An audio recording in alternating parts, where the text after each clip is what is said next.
ഓം ശ്രീ ഗുരുഭ്യോ നമ.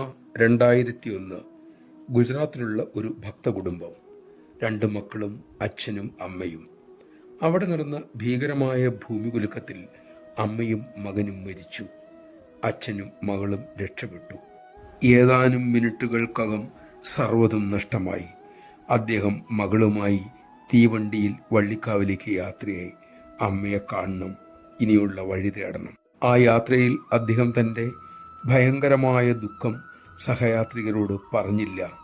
പക്ഷെ അമ്മയെക്കുറിച്ച് സംസാരിച്ചു. അമ്മയുടെ കഥകൾ പറഞ്ഞു. കുറഞ്ഞത് 20 പേരെയെങ്കിലും മാതൃവാണിയുടെ വരിക്കാരാക്കി. അങ്ങനെ അവർ 2 ദിവസത്തെ യാത്ര കഴിഞ്ഞ് അമ്മയ്ക്കരിയിലെത്തി. അപ്പോൾ അമ്മ ഭജന കഴിഞ്ഞ് മടങ്ങിയിരുന്നു. അവർ വന്നതറിഞ്ഞ് അമ്മ ആ മക്കളെ മുറിയിലേക്ക് വിളിപ്പിച്ചു.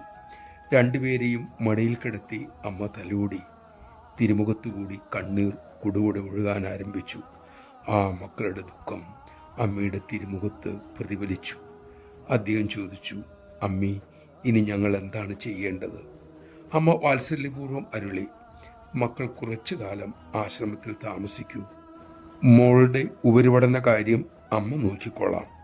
അദ്ദേഹം കൂപ്പുകൈയോടെ പറഞ്ഞു, അമ്മേ, ഞങ്ങളിപ്പോൾ അനുഗ്രഹിക്കപ്പെട്ടു. നമഃശിവായ.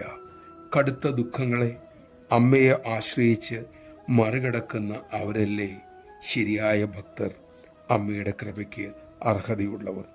നിസ്സാര കാര്യങ്ങളിൽ മനസ്സും ശരീരവും തളരുന്ന നമ്മുടെ കാര്യം ചിന്തിച്ചു നോക്കൂ. ഏത് ക്ലേശങ്ങളെയും സേവന സാധന മാതൃസ്മരണയോടെ മറികടക്കാൻ നമുക്ക് സാധിക്കട്ടെ. അതിനുള്ള കരുത്തിനായി നമുക്ക് അമ്മയോട് പ്രാർത്ഥിക്കാം.